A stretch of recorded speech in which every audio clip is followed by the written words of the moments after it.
Bonjour à toutes et tous. Je vais me présenter brièvement. Donc, je m'appelle Joao Mursa. Je suis le chargé de métier pour les agents et indépendants. Donc, je travaille pour Mobiliance depuis 1 an et demi. Et comme Mobiliance a été très acteur sur le déploiement du CERMI en France, on a fait les supports et on travaille en partenariat avec les deux organismes certificateurs, dont un est présent, qui s'appelle SGS. Et je remercie les équipes d'SGS. Merci à Patrick aussi, à Patrice, pardon, d'avoir organisé ce webinaire. Et donc, je vais commencer par vous expliquer un petit peu à quoi ça sert et à quoi ça va servir à l'ensemble des réparateurs. Prenez bien en compte que quand je dirais OI, ça veut dire OF pour vous, parce qu'en fait, les organismes de formation sont considérés comme des opérateurs indépendants, donc un OI.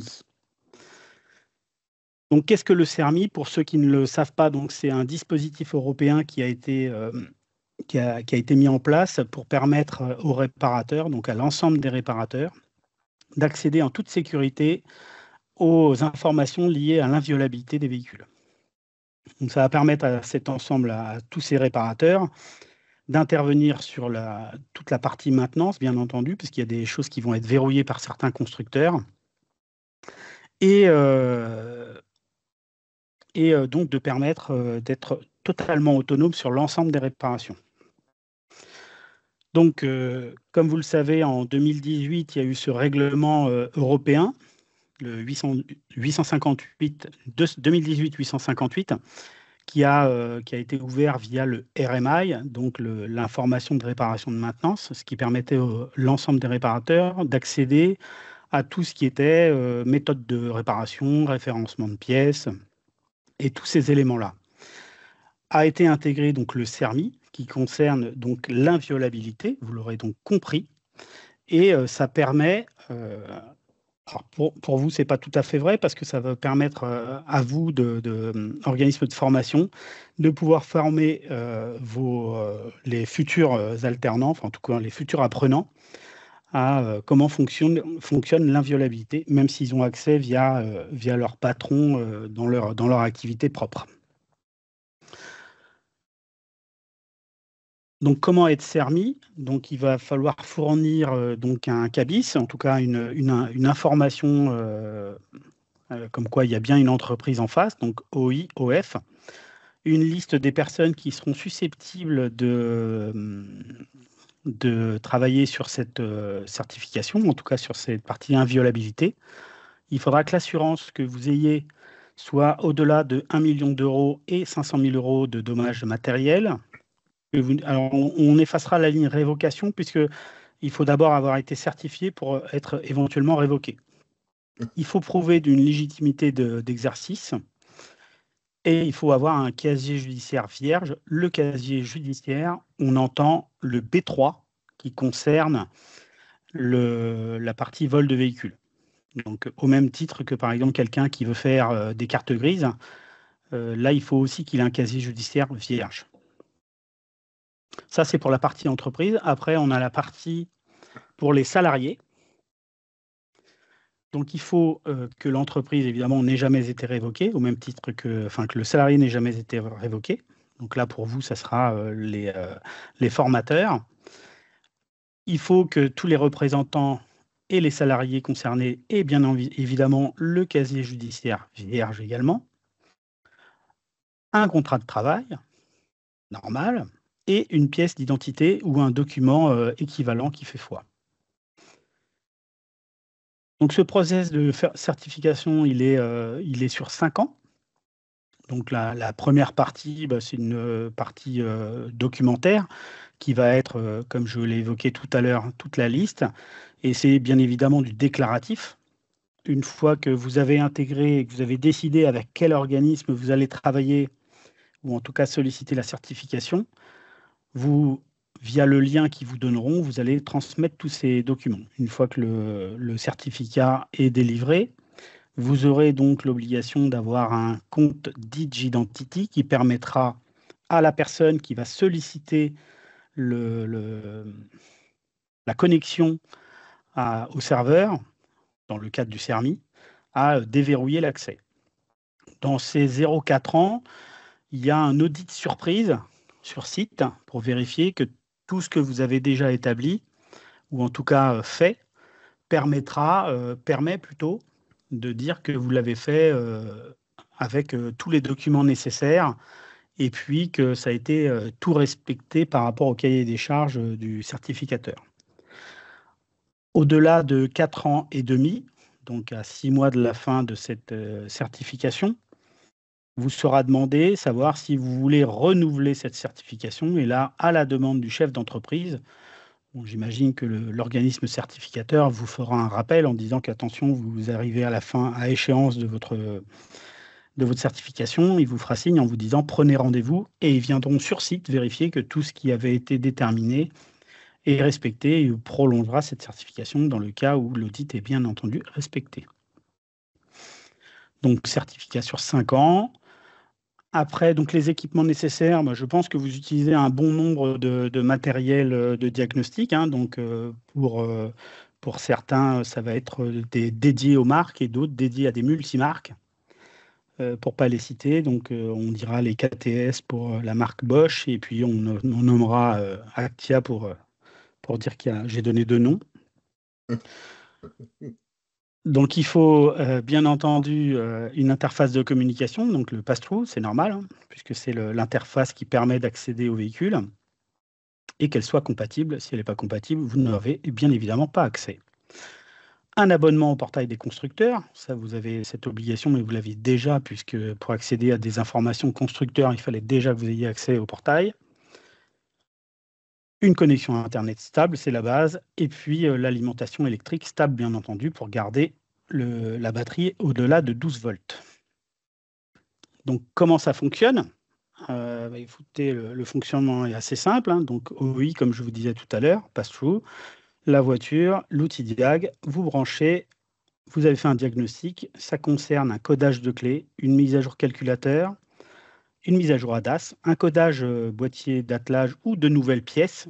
Et là, dans ce cas-là, donc c'est des opérations qui sont a priori considérées comme intégrées au CERMI. On en pourra en rajouter d'autres. Hein. Par exemple, des étriers de frein arrière sur certaines marques de véhicules. Peut-être qu'il faudra le CERMI pour pouvoir déverrouiller cet accès. Et donc, il faudra avoir le CERMI pour pouvoir faire ce codage de clés, donc les mises à jour qui concernent la partie fonction anti-vol, le codage ou le remplacement du transpondeur ou d'autres éléments selon les critères du constructeur, puisque chaque constructeur aura malheureusement un petit peu décidé ce qu'il va intégrer dans le CERMI. Par exemple, un constructeur comme Renault a intégré la fonction CERMI dans 17 de ses calculateurs. Donc probablement que dans un des calculateurs que vous aurez besoin d'accéder, dans lequel vous aurez besoin d'accéder, il faudra évidemment pouvoir déverrouiller le système via cet accès d'Identity par l'intermédiaire du CERMI. Donc comment ça fonctionne? Écoutez, c'est très simple. Hein. Vous branchez votre véhicule. Ça concerne le CERMI. Il faut déverrouiller vers le certificat et le code PIN. Le constructeur demande Trust Center, qui est celui qui récupère un petit peu toutes les certifications. Enfin, c'est pas un petit peu, il récupère toutes les certifications.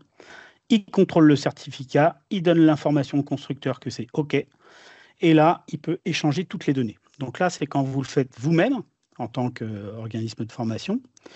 Si vous n'avez pas, en tout cas, si vous avez la passerelle RSS, donc le fournisseur de services à distance, le remote, on appelle ça comme on veut, même démarche, vous avez l'intégration la demande du certificat, le RSS vous demande si vous avez le certificat est vérifié par le constructeur via le Trust Center, échange des données, mais là c'est un RSS qui fait l'opération pour vous. Voilà comment ça se passe. Donc, j'espère avoir été assez clair là-dessus. Et on va pouvoir donner la main à Ruben ou Gwenaël de SGS. Si vous avez des questions, je ne sais pas si vos micros sont ouverts, mais vous avez la possibilité de poser des questions.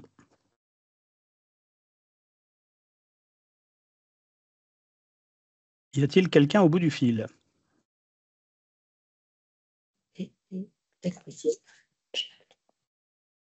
Bon, alors Joao, là, c'est des questions que tout le monde peut poser, hein, c'est ça? Oui, bien sûr, c'est Dans assez ces libre. cas-là, alors, On dans a ce la cas-là, chance, ça on a sera la chance par d'avoir. le chat. Oui, par le chat, très bien. Par le chat, et en revanche, les personnes de SGS ont leur micro ouvert, donc pourront répondre à l'oral. Très bien. Alors, Donc, n'hésitez pas bonjour si à vous avez des tous. questions. N'hésitez pas à poser vos questions dans le chat, dans la partie conversation. Comme ça, Gwenaël Cam, qui est le référent technique CERMI, et moi-même sur la partie accompagnement des acteurs de l'auto, nous puissions pouvoir répondre à vos questions. Il y a déjà une première question, j'ai vu. Alors, vas-y, si tu veux.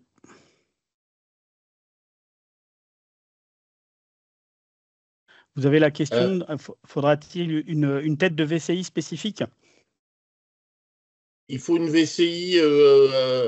Bonjour, excusez-moi, je suis Gwenaël Cam, donc responsable projet de l'activité CERMI chez SGS. Il faut une VCI qui soit aux normes J2534. Voilà. Donc, globalement, c'est du filaire. Globalement, pour faire très simple, c'est du filaire et c'est sur du Windows, alors on va dire 10 minimum. Voilà. Donc la VCI, peu importe, il n'y a pas de VCI spécifique. Il faut simplement une VCI qui soit euh, euh, à la norme J2534. Voilà. On a une question concernant les apprentis. Ont-ils l'obligation aussi d'un casier vierge, ou donc du moins de présentation donc du volet B3?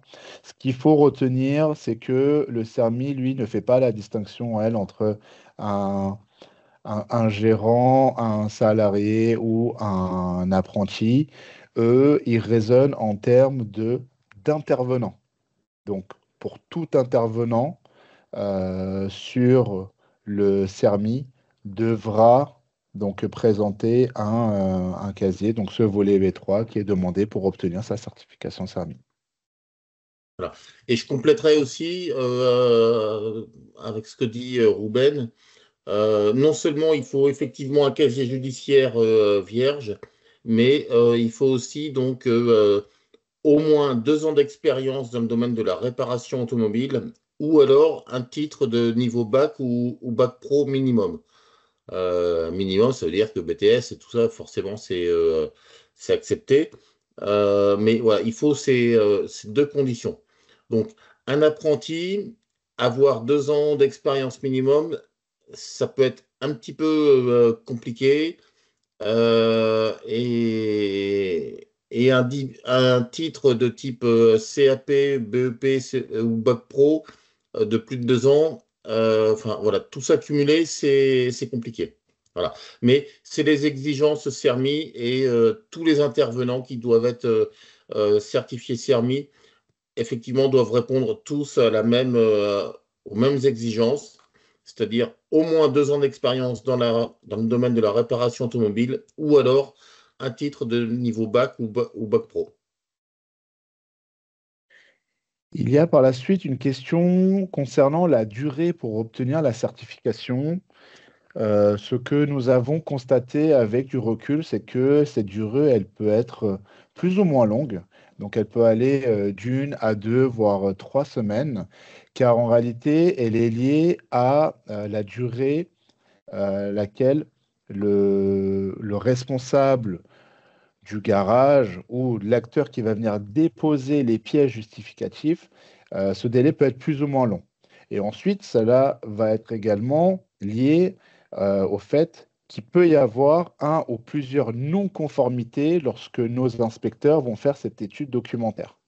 Mais en moyenne, il faut retenir 2 semaines entre le moment où il y a la contractualisation avec l'organisme de certification et l'obtention de la certification. Je peux répondre aux 2 autres questions, si tu veux bien, Ruben. Je t'en prie, Joao. Merci. Donc, il y a une question pour la reprogrammation. ça va dépendre de ce que vous allez programmer et de ce que le constructeur a intégré en fait dans son service. C'est-à-dire que si dans la version d'information qui sera transmise au véhicule, il y a une notion de CERMI, il y aura forcément une obligation d'être accrédité, enfin en tout cas certifié CERMI. Donc bien évidemment, pas sur tous, bien entendu, pas sur tous, puisque c'est chaque constructeur qui a la main sur son véhicule, que ce soit clair. Donc ça, je pense que j'ai répondu pour la partie reprogrammation. Et une question intéressante, parce que bien évidemment, on le sait pertinemment que ça sera déjà le cas pour certains réparateurs, ce sera une autre personne qui déverrouillera l'accès pour une autre. Maintenant, comme de toute façon, c'est toujours du tutorat ou de l'accompagnement ou de l'encadrement, par définition, celui qui déverrouille, c'est celui qui est inscrit. Donc, que ce soit clair, ça aussi. Donc, évidemment que le prof, il peut déverrouiller. Il faut bien qu'il encadre l'apprenti au moment de son intervention, en tout cas au moment de cette opération. Je te laisse la main pour l'autre question, Ruben et Gwenaël. Oui, alors juste pour compléter, effectivement, ce qu'il faut comprendre dans cette réglementation, c'est que globalement, au niveau des réseaux constructeurs, lorsque vous faites une reprogrammation et autres, il y a, alors ça dépend des constructeurs, mais il y a toujours une identification donc, du site et de la personne, donc avec des tokens, alors soit des tokens physiques, soit dématérialisés, peu importe, mais globalement, tous les constructeurs savent qui fait quoi, où et comment et sur quel véhicule. Voilà. Et le but du CERMI, c'est d'avoir cette même traçabilité-là au niveau des réseaux toutes marques, y compris les centres de formation, hein, qui sont pas forcément, alors comme le GNFA par exemple, hein, qui par définition est toute marque. Et donc, ben, voilà, les constructeurs veulent avoir ce même niveau de traçabilité sur les interventions dites sensibles, c'est-à-dire sécurité et inviolabilité du véhicule. Donc, effectivement, lorsque dans un centre de formation, eh ben, un apprenant, il n'a pas forcément les codes d'accès et les prérequis nécessaires pour avoir un accès CERMI. Ça va être le formateur qui va en assumer la responsabilité, mais ça veut dire aussi que eh ben, toutes les interventions qui seront faites sur le véhicule au niveau du centre de formation seront tracées et répertoriées sous le nom du formateur. Voilà. Donc, ce qui veut dire aussi que ben, si le stagiaire ou l'apprenant fait une bêtise hein, ou une erreur dans sa programmation, eh ben, au niveau du constructeur, ce sera le formateur qui sera identifié comme étant responsable et comme étant la personne qui a fait l'intervention. Voilà. Donc c'est ça qu'il faut comprendre. Maintenant, effectivement, un apprenant, il est là pour apprendre, tout le monde le sait. Donc, et c'est toujours un apprenant intervient toujours, comment dire, sous le contrôle et la responsabilité du formateur. Donc, effectivement, ça ne déroge pas à la règle. Le formateur en assume la responsabilité.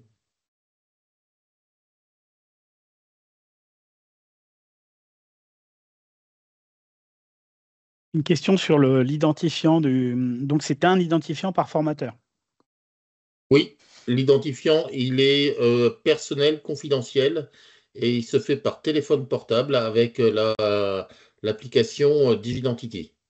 Et à aujourd'hui, il ne peut y avoir que un seul identifiant par appareil mobile, donc par téléphone portable, et ça se fait que par téléphone portable, avec un système de double authentification. Ça a répondu aux deux questions, puisqu'il y avait une autre question sur le fait de télécharger une application sur un téléphone. Voilà, oui, exactement. Globalement, comment ça se passe? C'est que lorsque vous êtes certifié CERMI, alors effectivement, on demande des informations personnelles au niveau des intervenants qui vont être autorisés CERMI. Et à partir de là, les intervenants reçoivent par mail un lien vers l'application DigiDentity. Ils vont pouvoir, alors chez nous, on leur met aussi dans le mail un mode d'emploi en PDF, hein, ou une procédure, un process de procédure en fait, hein, de comment faire pour pouvoir se connecter, s'authentifier, pardon. Et donc, ils vont devoir télécharger l'application DigiDentity, s'identifier, mettre un code d'accès sur leur téléphone portable, hein, et lorsqu'ils auront besoin d'une authentification CERMI, eh bien, l'appareil de diagnostic va afficher un QR code. Attention, c'est verrouillé CERMI. Scanner le QR code. On scanne le QR code avec son téléphone portable et l'application DigiDentity. Et à ce moment-là, il y a un lien qui est fait entre l'application DigiDentity et la demande. Globalement, le constructeur, il va aller interroger la base DigiDentity. Il va dire, ah oui, cette personne-là, effectivement, on la connaît, elle est dans la base de données DigiDentity. Vous pouvez déverrouiller. Et là, le verrou saute et s'ouvre. Et là, vous pouvez effectivement faire l'intervention que vous avez demandé. Voilà globalement un petit peu comment ça se passe au niveau des accès. Donc, c'est aussi pour ça que les accès à DigiDentity sont personnels et confidentiels. Hein. C'est comme dans le réseau constructeur au niveau des tokens. Il y a certains constructeurs qui ont des tokens physiques, un petit peu comme des clés USB. Les personnes, elles les gardent au fond de leur poche tant qu'elles n'en ont pas besoin et elles les donnent à personne. Hein. Donc voilà. Et donc là, c'est exactement pareil. C'est juste dématérialisé, mais ça a la même fonctionnalité. C'est vraiment personnel et confidentiel. Le but du jeu, comme je le répète, hein, c'est que les constructeurs savent qui fait quoi, sur quel véhicule, à quel moment et où. Et quand on dit qui, c'est pas le garage Jojo, hein, c'est Arthur Martin du garage Jojo à Brive-la-Gaillarde. Voilà. Et à telle date et telle heure, voilà. C'est tout ça qu'on veut, que les constructeurs veulent tracer. Et qu'est-ce qu'ils ont fait sur quel véhicule, quelle VIN, quelle intervention, voilà. Donc les constructeurs veulent avoir toute cette traçabilité-là. Et c'est pour ça donc qu'ils ont mis en place, ils se sont réunis hein, donc en forum européen des constructeurs. Et donc c'est le CERMI. Voilà, et donc ils se sont associés pour ça, dans le but d'avoir toute cette traçabilité-là. Merci Gwenaël. Il y a une question sur la connexion qui a un coût. J'imagine que vous parlez de la connexion au portail du constructeur. La connexion au portail du constructeur, elle a toujours eu un coût puisqu'elle était déjà à déverrouillage quand on voulait accéder chez un constructeur sur le principe d'un achat de jetons. Exactement. Et donc sur la même chose, hein, ça va être un achat à l'heure, à la semaine, au mois. Donc ça, c'était déjà des accès qui étaient déjà payants. Ça sera pas plus payant, je ne sais pas, mais en tout cas, ça sera sur une base de jetons achetés. Ça, je pense avoir répondu à la question. Oui, tout à fait. C'est-à-dire que le CERMI vient, c'est juste un verrou d'accès supplémentaire. Hein, et c'est pas parce qu'on est certifié CERMI et qu'on a mis nos codes de déblocage CERMI que ça va être gratuit. Derrière, effectivement, ça peut être aussi soumis à des jetons de connexion définis par les constructeurs avec le prix de chaque constructeur et la durée de chaque constructeur, effectivement, qui peut varier effectivement d'un constructeur à l'autre. Ça peut être 1 heure, ça peut être 2 heures, ça peut être 24 heures, ça peut être un véhicule. Voilà. Les durées et conditions sont variables en fonction de chaque constructeur, mais oui, effectivement, ça n'enlève pas les jetons payants, désolé, pour accéder à ça. Donc, les jetons payants, ils sont les accès CERMI, parce que je vois qu'il y a une autre question sur le fait de déverrouiller les accès code CERMI. Chaque opération qui seront faites sur les véhicules, il n'y aura pas forcément besoin de déverrouiller l'accès CERMI, que ce soit clair. Encore une fois, Non, j'insiste bien bien sûr, bien sûr. parce que c'est la question d'après, savoir s'ils doivent déverrouiller chaque outil. Tout va dépendre des opérations qui sont réalisées et ce que le constructeur a intégré dans le cadre du CERMI. Ça va répondre à la deuxième question. Donc, ce n'est pas forcément un accès soft ou un accès autre, c'est un accès CERMI ou pas. C'est-à-dire que si dans cette fonctionnalité, le constructeur a intégré le CERMI, il faudra le déverrouiller. Comme toute opération sur un véhicule, peut-être que effacer une clé de vidange sur une marque, une clé d'entretien sur une marque ne posera pas, il n'y aura pas besoin de cette certification et peut-être que pour une autre marque, il le faudra. Néanmoins, si c'est aujourd'hui actif, alors je sais que sur Fiat, en ce moment, il y a quelques soucis, mais ça n'a rien à voir avec le CERMI, c'est simplement un problème d'identification auprès du constructeur. Ça n'a rien à voir avec le CERMI, il n'y a pas d'obligation pour effacer une clé d'entretien. Même si peut-être que quelques constructeurs s'en empareront, mais ce n'est pas dans cette boucle-là que ça a été mis en place, que ce soit clair. Donc, au même titre que je réponds donc, des questions sur le déverrouillage de l'outil et la reprogrammation sur l'AdBlue. Récupérer la présentation. Alors en fait, j'en ai pas parlé, mais j'ai fait un livre blanc en PDF que je pourrais passer à Patrice. Je pense que tu l'as, la nouvelle version. Alors, il était en lien dans l'invitation du webinaire. Eh bien, parfait. Donc, dedans, il y a des questions-réponses et je pense qu'il y aura pas mal de réponses aux questions que vous vous êtes posées, peut-être même avant de vous inscrire. Et donc, c'est pas mal de s'en inspirer ou en tout cas de prendre l'information dessus.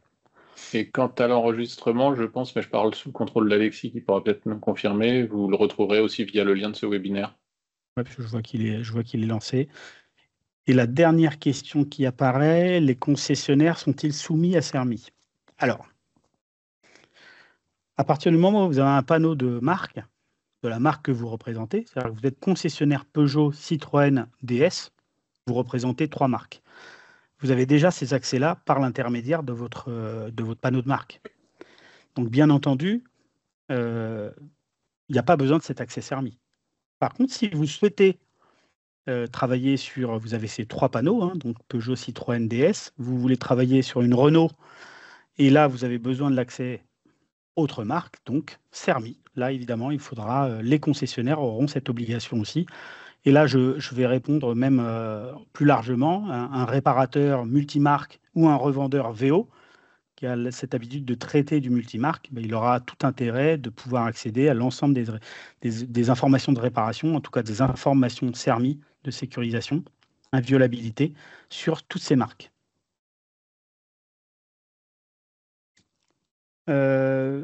Dernière question, merci Patrice d'avoir partagé le support. Est donc individuel, mais doit obligatoirement être attaché à une entreprise pour être valide, changement d'entreprise. Ouais, c'est aussi dans le livre blanc. En fait, c'est pas comme la certification CLIM, où vous repartez avec votre petit support supplémentaire. Le CERMI, il est rattaché à l'entreprise. C'est-à-dire que le salarié est rattaché à l'entreprise et l'entreprise est rattachée au salarié. Au même titre que l'entreprise, le salarié s'en va, s'il n'avait qu'un opérateur certifié, il n'a plus d'opérateur certifié. Et du coup, par définition, s'il n'avait qu'un opérateur certifié, il n'a plus d'opérateur certifié. C'est-à-dire qu'il ne peut plus faire d'opération non plus CERMI. Donc, dans l'idéal, il faut avoir, dans l'idéal, 2 personnes. Mais ça, c'est lié peut-être aussi aux vacances, aux maladies. Et c'est quand même justifié d'avoir au moins 2 personnes dans une entreprise qui est certifiée pour ces opérations. Patrice. Oui, le lien, il est privé. Alors, il faut écrire un Mobiliance pour avoir le lien. Il n'y a pas une solution, je vois, pour que tout le monde puisse accéder au livre blanc plus simplement. Toujours une solution. Je regarde ce que je peux faire. Je vous partage ça dans quelques minutes. Bon. Et pour revenir à la question des coûts, parce que tout à l'heure, il y avait 2 questions sur les coûts. Il y en avait un sur la connexion, mais tout simplement le coût de la certification en tant que telle. Est-ce qu'on peut avoir des précisions là-dessus? Bien sûr, le coût de la certification, elle débute à 150 €, qui concerne donc l'étude documentaire. Ensuite, ça va concerner donc un centre avec que vous ayez 1 ou 2 intervenants à certifier. Le coût de démarrage est donc de 150 €. Ensuite, il faudra donc rajouter 150 € par intervenant supplémentaire. Et comme C'est-à-dire à Joao l'a partir du troisième, en précisé, fait. Hein. voilà, comme l'a précisé Joao en début de présentation, c'est qu'il va y avoir ensuite les inspections inopinées qui interviendront entre 0 et 4 ans. Et 6 mois avant la date de certification, il va y avoir l'inspection dite de renouvellement. Et cela, eux, donc c'est des coûts à part qui seront donc de 600 €. Mais au démarrage, pour vous faire certifier, donc certifier votre centre et au moins 2 intervenants, c'est ce qu'on recommande, nous, pour pallier aux absences, on est sur un coût de démarrage à 150 €.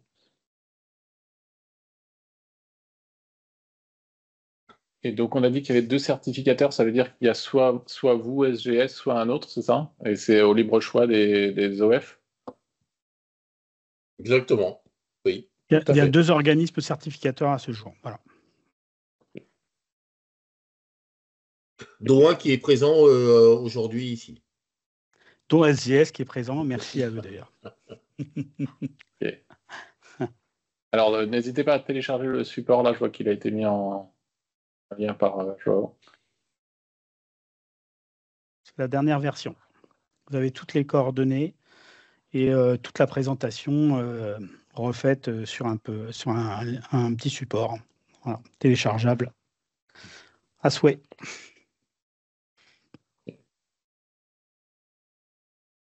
Alors, je vois qu'il y a d'autres questions. Le blocage thermique concerne les véhicules de quelle année et ce qui peut être...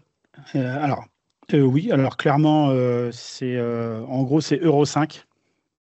Euro 5, Euro 6, ouais. C'est ça, à partir de Euro 5. C'est ça. C'est, Ça fait une dizaine d'années à peu près. Hein. Ouais.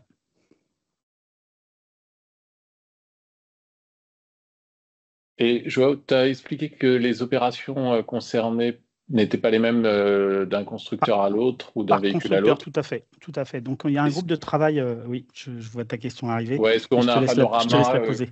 Ouais, est-ce qu'on a un panorama qui dit tel constructeur, c'est telle opération, etc. Parce que ça peut peut-être avoir des influences sur les choix de véhicules des OF. Oui, je me doute. En fait, on a un groupe de travail avec Mobiliance et donc des professionnels, hein, donc avec des revendeurs de valises de diagnostic, hein, de réparateurs, donc des grands groupes, des fast-fitters, dans lequel on essaye de lister, alors déjà tous ceux qui sont conformes. Donc on dira ceux qui sont conformes. Ceux qui sont conformes, c'est ceux qui ont verrouillé réellement le CERMI, l'inviolabilité. Et après, ceux qui ne sont pas conformes, ceux qui ont verrouillé en se disant, tiens, c'est un petit peu d'argent supplémentaire ici en termes de connexion. Donc là, on est en train de les répertorier. Ceux qui sont mauvais élèves, on leur dira que c'est pas bien et puis il faudra qu'ils modifient leur verrouillage.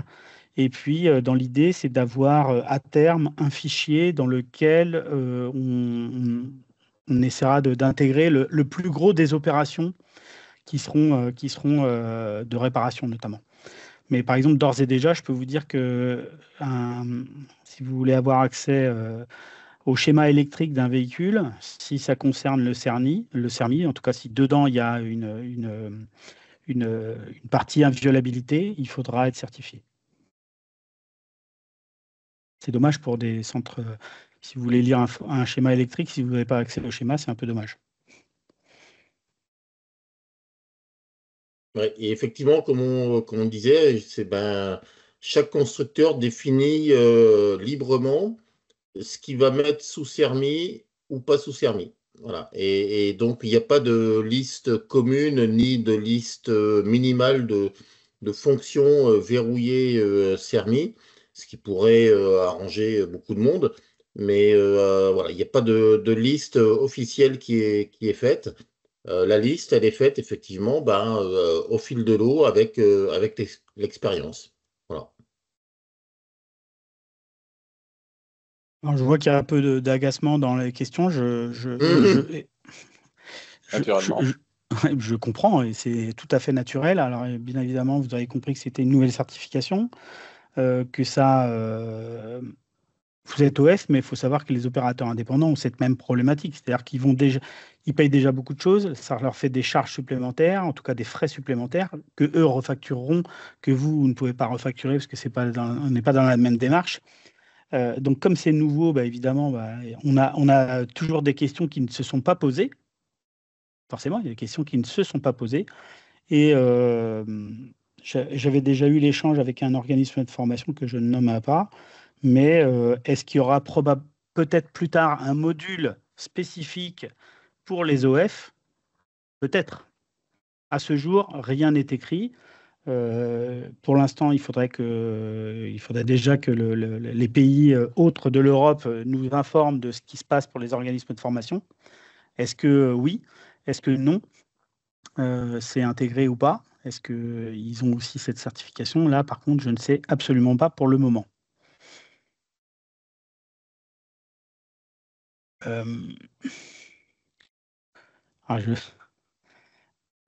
Alors, normalement, je vais la répondre comme ça, celle-là. La dernière question, est-ce que le CERMI peut brider le niveau d'intervention, reprogrammation de puissance, suppression d'AdBlue? Il faut savoir que normalement, les réparateurs qui font des augmentations de puissance, des suppressions de vannes EGR, suppression d'AdBlue, etc., normalement ne peuvent pas, c'est écrit dans le schéma CERMI, arrêtez-moi si je me trompe, messieurs de chez SGS, mais normalement, ils ne peuvent pas être accrédités CERMI. Non, effectivement, je confirme tout à fait cette information et c'est aussi un des buts du CERMI, c'est de vraiment verrouiller, sécuriser la reprogrammation des calculateurs des calculateurs au niveau programmation, que ce soit AdBlue, puissance, EGR, effectivement. Enfin, en gros, tout ce qui peut affecter la programmation au niveau puissance, homologation et environnementale, normes d'environnement et normes de dépollution. Effectivement, tout ça, normalement, c'est bien verrouillé. Voilà. De même que on a certains acteurs du marché, que je nommerai pas, mais qui peuvent faire aussi au niveau entretien véhicule un choix ou une programmation infinie. Je vous dis n'importe quoi, mais globalement, l'entretien, donc une vidange tous les 10 ans et 200 000 km. Donc il y a certaines sociétés qui peuvent faire ça. Évidemment, il n'y a aucun constructeur qui va préconiser une vidange tous les 10 ans et 200 000 km. Certains acteurs peuvent le faire. Donc ça, effectivement, normalement, c'est totalement interdit. Les outils de marque avec licence constructeur pour les outils de marque. Écoutez, s'ils sont licence de marque, c'est exactement comme ce que je vous disais tout à l'heure. Un concessionnaire qui a un outil diag à son panneau de marque, et bien évidemment, il a déjà les accès ouverts. Donc, je pense que si vous avez l'outil de marque du constructeur, vous avez un accès constructeur avec un identifiant à 7 ou 8 chiffres ou je ne sais quoi, avec un déverrouillage interne. Donc ça, vous avez déjà les accès via ce constructeur. Vous n'aurez pas le besoin. Après, je suis complètement d'accord. Après, il peut y avoir aussi certains constructeurs qui donnent des identifiants ou des codes d'accès différents en fonction de est-ce que c'est vraiment un réseau de marque qui est représentant de ma marque réellement, ou est-ce que c'est quelqu'un d'autre qui a acheté le logiciel de diagnostic et donc qui mon logiciel de diagnostic de la marque, mais qui ne représente pas du tout la marque, et auquel cas il peut y avoir peut-être dans certains cas des différenciations au niveau typologie, et qui font que effectivement, ben, on va demander peut-être un accès ou un déverrouillage CERMI pour cela. C'est pas, c'est pas très fréquent, mais ça peut arriver. Alors, en complément d'ailleurs, Gwenaël, moi qui ai travaillé pour un constructeur, suivant le poste que vous avez des différents accès. C'est-à-dire qu'en tant qu'opérateur de maintenance, vous avez un accès limité. Après, selon la fonction que vous avez, vous pouvez avoir accès, donc comme un technicien expert ou un ex-TEAVA qui est tech expert maintenant, ou technicien junior pour certaines marques, ou technicien de Cotec, pour nommer notre marque. Oui. Eh bien, eux, ils ont des accès illimités. Enfin, illimité jusqu'à leur fonction, bien entendu. Oui, Et voilà, le c'est ça, responsable oui. après-vente, Oui, il a aussi des accès spécifiques. exactement, tout à fait.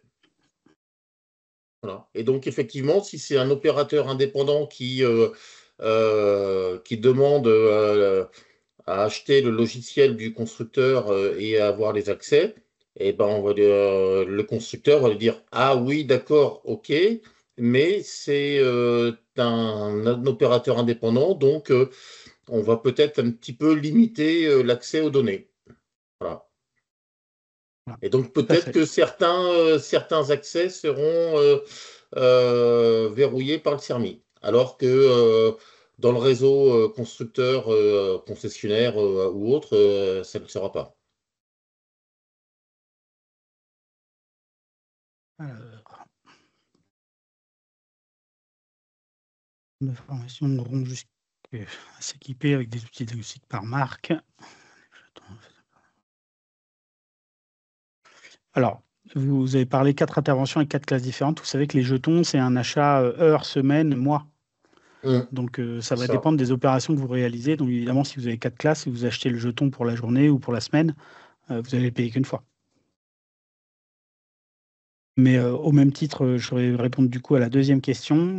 Oui, c'est difficile d'être organisme de formation dans ces conditions où certains constructeurs verrouilleront, mais ils ont tout intérêt à vous déverrouiller certains accès, ou en tout cas à vous donner des accès privilégiés. Mais ça, c'est toujours au constructeur de vous donner ces accès.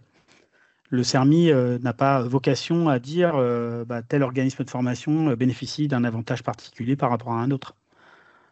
Ça sera encore une fois le constructeur avec lequel vous avez l'habitude de travailler et qui vous fait confiance, qui pourra éventuellement ouvrir des accès. Mais ce n'est pas le CERMI qui vous donnera ces accès. Si vous ne l'êtes pas, j'entends.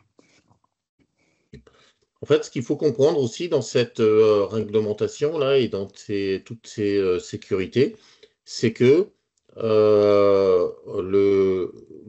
les constructeurs veulent vraiment sécuriser tout ce qui est sécurisé et tracé, enregistré, tout ce qui va être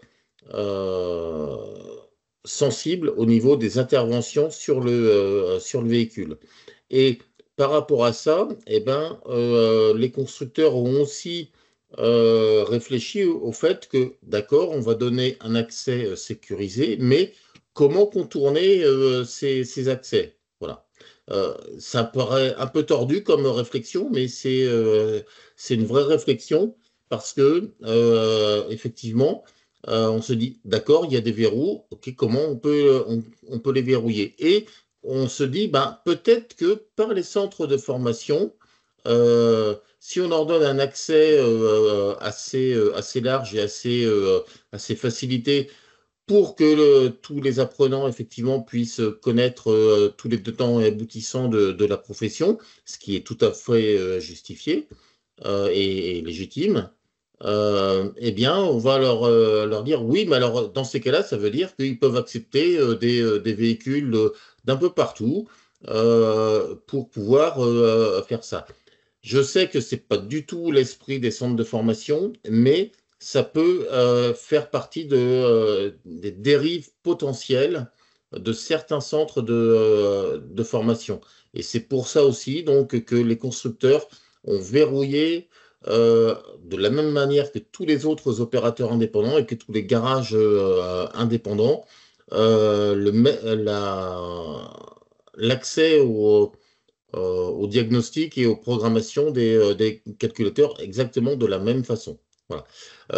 Donc, ça peut paraître contraignant pour un centre de formation, j'entends. Contraignant parce que effectivement, c'est compliqué, c'est coûteux, c'est pas simple. Mais voilà, les constructeurs essayent de verrouiller de partout en fait leur système. Pour répondre à une des questions qui ont été posées, c'était pas pour donner la main aux concessionnaires, hein. En vrai, c'est plutôt pour donner la main à l'ensemble des réparateurs. Pour le règlement européen, il est assez clair, c'est afin de rendre les réparateurs plus performants et de fournir un service adéquat aux clients, justement, pour ne pas les obliger à aller forcément chez un constructeur ou chez un concessionnaire ou en tout cas un panneau de marque. C'était pour permettre aussi aux clients d'aller dans l'ensemble de la réparation possible, en tout cas l'ensemble des réparateurs possibles du marché. Donc c'est pour ouvrir aussi, pour que tout le monde puisse travailler en autonomie. C'est dans ce but-là. Bon, il y a des réactions assez naturelles sur le fait qu'il y a une négociation à faire avec les constructeurs sur le sujet ça, pour les OF. Chacun peut... mais ça veut dire que, si, d'après ce que je comprends, tu as un groupe de travail, Joao, qui implique les constructeurs. Oui. Si on peut introduire dans l'agenda de ces réunions la question des OF, je pense que ça sera dans l'intérêt général. C'est déjà dans la boucle, la prochaine réunion, ça va être évoqué. D'accord. Justement pour les OF. Ok. Voilà. À aujourd'hui, alors effectivement, cette demande elle est complètement légitime. Et c'est vrai que les coûts qui vont être associés à cette certification CERMI lors des formations, ça va être compliqué pour les organismes de formation. Ça, je peux l'entendre sans aucun problème. À aujourd'hui, alors c'est vrai qu'il peut y avoir des négociations, des discussions avec le CERMI, avec les constructeurs automobiles et autres. Peut-être que certains constructeurs seront un peu plus indulgents ou, j'allais dire indulgents, mais un peu plus compréhensifs peut-être envers les organismes de formation et d'autres moins. Mais effectivement, à aujourd'hui, les organismes de formation sont traités exactement de la même façon que des opérateurs indépendants.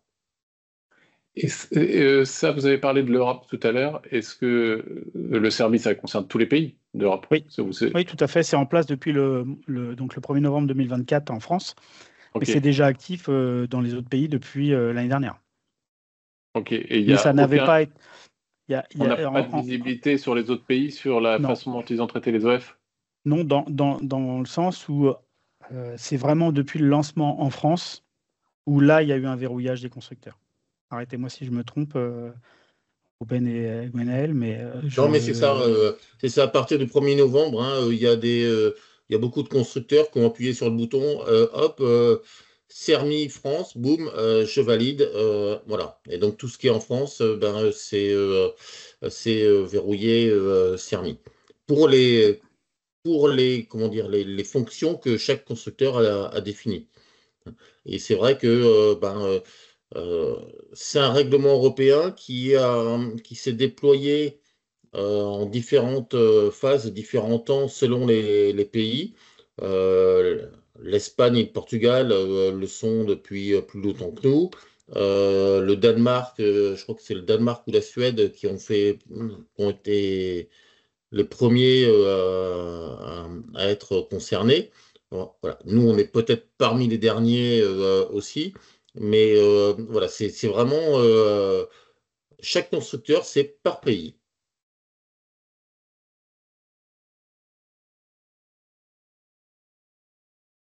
Une question sur les contrôles inopinés. Oui, alors les contrôles inopinés, effectivement, ils sont faits par l'organisme certificateur, c'est-à-dire nous, SGS ou notre confrère concurrent. Ils sont inopinés, ça veut dire que effectivement, on ne prend pas rendez-vous et on va débarquer chez vous pendant les heures d'ouverture, j'entends, et on va vous dire bonjour, voilà, on est SGS, on vient vous contrôler par rapport à la réglementation CERMI. Alors, les formateurs concernés et ceux qui sont listés dans le dossier n'ont pas forcément vocation à être présents. Ça, on peut le comprendre tout à fait. Par contre, effectivement, on va contrôler un certain nombre d'interventions et de documents. Alors déjà, tous les documents qui ont été fournis dans le dossier initial, c'est-à-dire sur notre plateforme, en ce qui nous concerne, nous, c'est Maëlia. Donc tout ça, on va vérifier la validité, que ce soit bien à jour, hein, qu'il n'y ait pas eu d'oubli de déclaration un formateur qui est parti ou au contraire un autre qui est arrivé, qui n'a pas été déclaré, etc. Et puis, on va vérifier par échantillonnage aussi les différentes interventions que vous avez réalisées sous CERMI et avec toute la traçabilité associée. Voilà. Et puis, on va vérifier aussi, alors ça, c'est juste un petit contrôle rapide, que votre outil de diagnostic répond bien à la norme J2534. Voilà. Globalement, voilà comment se passe une inspection sur site inopinée. Et la deuxième inspection qui a lieu 6 mois avant la fin des 5 ans, c'est-à-dire entre 4 ans et demi et 5 ans. Là, par contre, c'est une inspection qui est sur rendez-vous. Donc, on prend rendez-vous, on convient d'une date ensemble et on met tout à jour. Voilà. Et ça, cette base-là va servir euh, de base de renouvellement. Et c'est-à-dire que donc, on va redemander les extraits de casier judiciaire de chaque personne de moins de 6 mois pour ces personnes-là, pour la mise à jour. Voilà. On va vraiment tout remettre à jour. Et donc, pareil, hein, les attestations d'assurance aussi à jour, les cartes d'identité à jour, etc. Donc, on demande tout ça à jour. Ça, c'est pour la deuxième inspection. Et une fois que tout est OK, le renouvellement se fait automatiquement. Voilà. Mais autrement, on contrôle les mêmes informations à la première et à la deuxième inspection. Je ne sais pas si on a répondu à la question qui est juste au-dessus. Est-ce qu'on a l'obligation d'être CERMI si les constructeurs donnent des accès? Eh bien entendu que non. Si les constructeurs vous donnent des accès, il n'y a aucun intérêt à en plus payer quelque chose que vous avez déjà accès. Et là, Exactement. probablement qu'il y a un moyen de négociation probablement avec les constructeurs pour adapter, parce que les OF, voilà, ils ne se font pas des bénéfices sur les opérations qu'ils font. Bien sûr, et puis d'autant que Une autre philosophie, quoi. d'autant que certaines voitures sont données, ou en tout cas données aux organismes de formation pour travailler sur ces véhicules, et c'est des véhicules qui sont jamais, qui retourneront jamais sur le circuit extérieur. Donc, Oui, je suis complètement d'accord avec ça. La seule petite nuance que je pourrais émettre par rapport à ça, c'est que euh, les véhicules pédagogiques qui sont dans les centres de formation, effectivement, ils ne sont pas destinés à retourner, à être immatriculés sur la route, hein, forcément. Mais néanmoins, ils sont quand même fabriqués sous les mêmes normes et mêmes procédés que tous les autres véhicules. Et donc, il n'y a rien qui dit qu'ils seront déverrouillés CERMI. Et c'est pas parce que vous avez un accès gratuit au niveau diagnostic et autres en tant qu'organisme de formation que vous n'allez pas voir une fenêtre de verrouillage CERMI apparaître un jour ou l'autre. Ça, je ne peux pas le garantir. Donc, oui, peut-être, ok, d'accord, ça peut être gratuit pour certains diagnostics et autres à aujourd'hui pour certains constructeurs. Je ne vais pas dire tous, hein, je ne vais pas m'avancer, mais pour certains constructeurs. Mais peut-être que effectivement, à partir du moment où, depuis le 1er novembre, le CERMI est en fonction, il n'est pas impossible que vous ayez un blocage CERMI, même si vous avez un accès gratuit. Alors, les voitures pédagogiques sont dénuées de carte grise et de numéro de châssis. Oui, mais ça n'empêche que chaque calculateur détient quand même un numéro de VIN, au moins électronique. Hein, donc, ne serait-ce que dans les calculateurs principaux comme airbag, injection, ABS et autres. Et donc, c'est ça en fait qui va être le frein et la limitation. C'est-à-dire que c'est pas parce qu'il n'y a pas de carte grise et pas de numéro de châssis que dans les calculateurs, il y a quand même un numéro de série et un VIN. Oui, un numéro qui correspond, qui discute avec tous les autres calculateurs, puisque c'est le numéro de référence. Exactement. Il y a une autre question sur le coût, mais je ne sais pas si le coût, je pense qu'on a répondu, mais je ne sais pas si c'est la même question, en tout cas le coût de la même question. C'est peut-être concerne- lié au coût de l'inspection inopinée. Là, ça doit concerner cette question-là, je pense, vu que c'était le sujet. Le coût de l'inspection inopinée est de 600 € par inspection. Donc, la même chose que l'audit et le coût de l'audit de fin, c'est ça? Oui, les deux Également. inspections sont au même prix, sont à 600 Tout à fait. €. L'étude documentaire initiale pour être certifiée est à 150 €. Donc, c'est 150 € à l'origine, plus 2 fois 600 en l'espace de 5 ans, si j'ai bien compris, c'est ça? Exactement, tout à fait. Et Ok. c'est facturé à chaque prestation. C'est-à-dire que dès qu'on fait une intervention, enfin l'étude documentaire, vous êtes facturé de 150 €. Et le jour où on fait la première inspection, vous êtes facturé de 600 €. Et le jour où on fait la deuxième inspection, donc à 4 ans et demi, entre 4 ans et demi et 5 ans, on facture la deuxième, deuxième inspection à 600 €. En fait, c'est une facturation à l'acte, à la prestation. Bon. Je vois une question sur à chaque déblocage de CERMI, vous devez remplir un document. En fait, la voiture, à partir du moment où on considère qu'une voiture, elle rentre avec un ordre de réparation.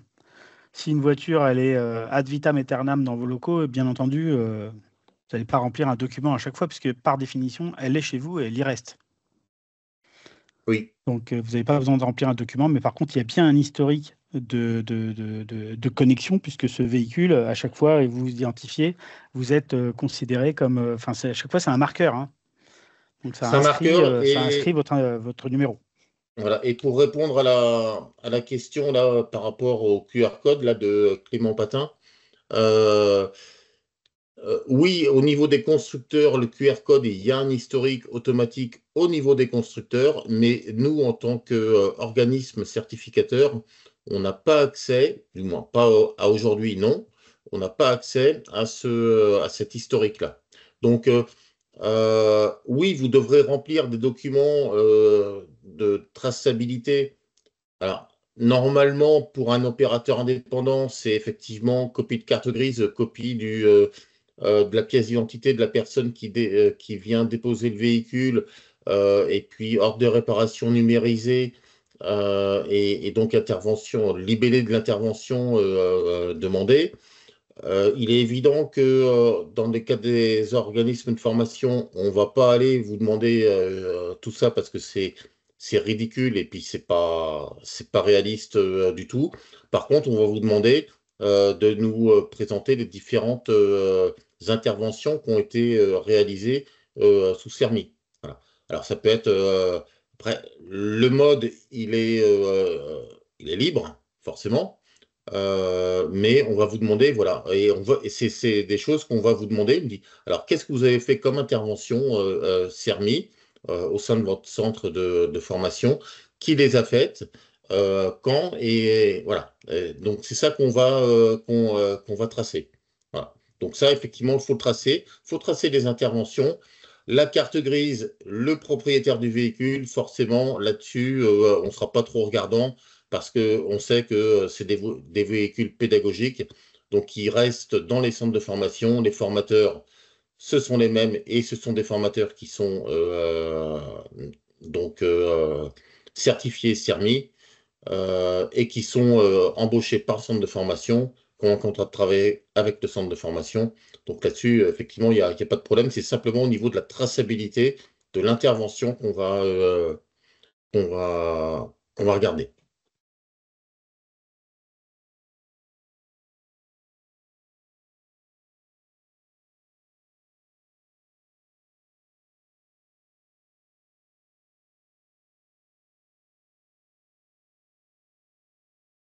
Il y a une question qui vient d'arriver, mais je Ouais, crois que vous ne pourrez pas forcément mettre l'apprenti puisque bah, l'apprenti, de toute façon, par définition aussi, un apprenti, il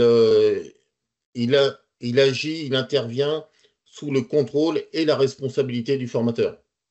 Donc, ce sera le formateur le formateur encadrant en fait qu'on va tracer. Voilà. On ne va pas identifier. Si vous pouvez identifier aussi en plus l'apprenti, le nom de l'apprenant, euh, très bien, mais on n'ira pas jusqu'à ce détail-là. Nous, on va voir, on va regarder effectivement le formateur encadrant qui, lui, doit être certifié CERMI. Voilà. On n'ira pas jusqu'à l'apprenti lui-même.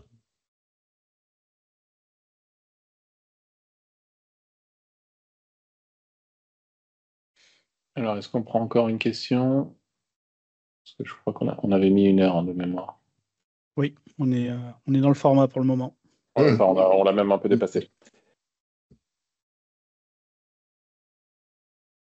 Bon, je pense que c'était important de toute façon aujourd'hui. Alors, il y a une autre question. Et le format attendu pour la traçabilité? Comme je vous ai dit, le format est libre, mais effectivement, il faut qu'on puisse identifier la personne qui a fait et puis le véhicule. Donc ça peut être à la limite une simple fiche d'intervention par véhicule, hein, en gros un tableau, le véhicule avec numéro de VIN ou numéro de véhicules pédagogiques, parce que généralement, effectivement, ils sont immatriculés sous un numéro pédagogique, donc je dirais pas fictif, mais qui est propre à chaque centre de formation. Donc, ça, un tableau, la date, qui a fait l'intervention, quelle intervention a été faite, et la signature du formateur. Voilà. Ça peut être un simple listing comme ça. Oui, à peu près comme les interventions de gaz de clim. Oui, ça peut être ressemblant à ça, effectivement.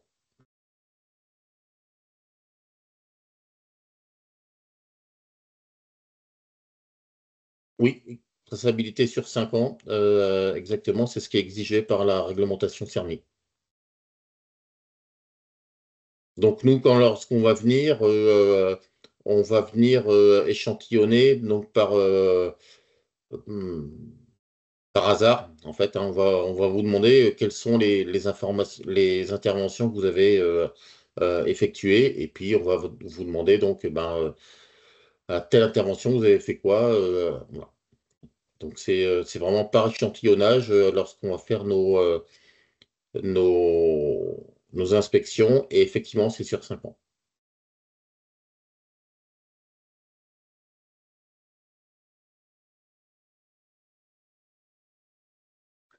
Alors, je vois la dernière question sur les erreurs CERMI.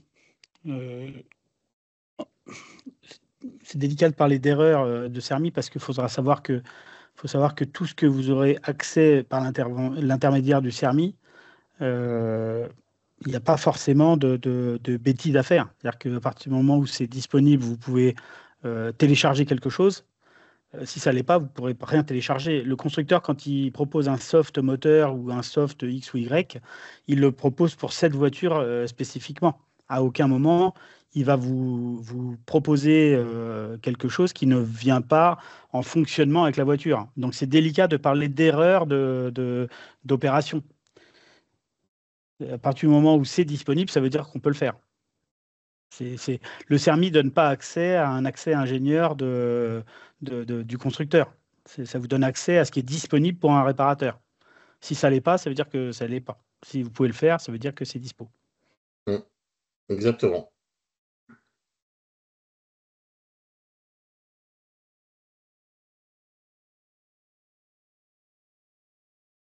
Un proforma, c'est-à-dire un support pour le pour support un support type. Je ne sais pas si SGS. Non, une fiche type. Non, alors on n'a pas ça. Pourquoi? Parce que c'est. Vous êtes dans un cadre quand même un petit peu particulier en tant que centre de formation, donc c'est pas la majorité de nos clients et des intervenants. Mais comme je vous ai dit, le format il est libre et c'est comme les gaz de clim, la fiche d'intervention en clim, en automobile, le format est complètement libre. Tant qu'il y a toutes les informations dessus qui nous intéressent, c'est le principal. Voilà. Hein.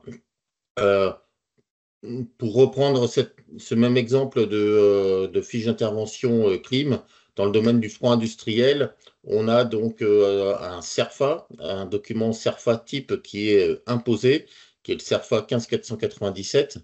Rien n'empêche un concessionnaire ou un garage automobile d'utiliser ce CERFA-là pour ses interventions automobiles.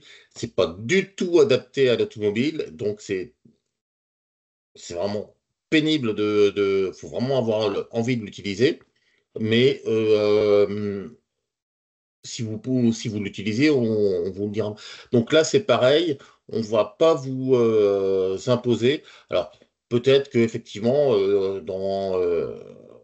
on peut imaginer qu'on puisse vous fournir un modèle type de document de traçabilité pour, en termes d'informations attendues sur les types de documents, pourquoi pas. On peut l'imaginer, oui. Admettons. À partir du moment où vous avez des informations attendues, effectivement, ça vaut le coup de bien les préciser, que ça soit. S'il y a un format type, c'est encore mieux pour tout le monde. Ouais. Ouais, alors le format type, non, mais effectivement, le type d'information attendue, oui, sans problème. Et on peut proposer à titre d'exemple, alors pas de modèle forcément à définir et à respecter, mais à titre d'exemple, on peut définir effectivement un modèle de traçabilité et de fiche de traçabilité d'intervention. Oui, pourquoi pas. Merci Gwenaël. Juste, oui, du coup, je vais compléter pour la reprogrammation de clés. Vous savez que les reprogrammations de clés, c'est assez particulier. C'est-à-dire qu'il y a des clés qui ne peuvent pas être reprogrammées plusieurs fois. Et l'outil Diag, il vous le dit, par exemple, si par exemple vous avez 2 clés et qu'il y a 3 clés programmées, il vous dit que si vous en programmez une 4e, la clé que vous n'avez pas sera obligatoirement effacée et ne pourra plus être reprogrammée. Ça, c'est l'outil Diag qui va vous dire cette procédure et qui va vous informer qu'il est probable que vous fassiez une bêtise. Mais la seule bêtise qui sera faite, c'est d'effacer une clé qui ne sera plus jamais reprogrammable sur ce véhicule. Donc, on ne peut pas considérer ça comme une erreur. Donc là-dessus, pas d'inquiétude.